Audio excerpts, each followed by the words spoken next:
Restoring a DigitalOcean Droplet Firewall is a straightforward process that can be completed in a few steps. To begin, log into your DigitalOcean account and navigate to the droplet for which you want to restore the firewall. First, click on the droplet to access its details page.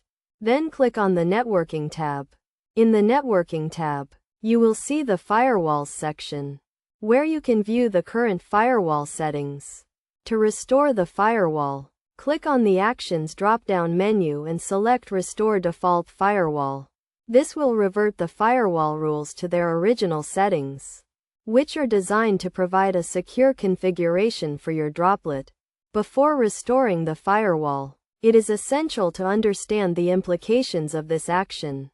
Restoring the default firewall will overwrite any custom rules you have configured. So make sure you have a record of your current settings if you need to reapply them later. It is also crucial to note that restoring the firewall will not affect any other security settings or configurations on your droplet. Once you have confirmed that you want to restore the default firewall, click on the Restore Default Firewall button to complete the process. After restoring the firewall, review the new settings to ensure they align with your security requirements. If necessary, you can reapply custom rules or make adjustments to the default configuration. Best practices recommend regularly reviewing and updating your firewall settings to ensure the security and integrity of your droplet. By following these steps and adhering to security best practices, you can effectively restore your DigitalOcean Droplet Firewall and maintain a secure environment for your applications and data.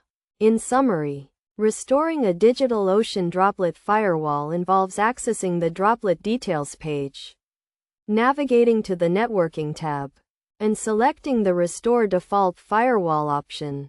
It is essential to understand the implications of this action and review the new settings after restoration to ensure they meet your security needs.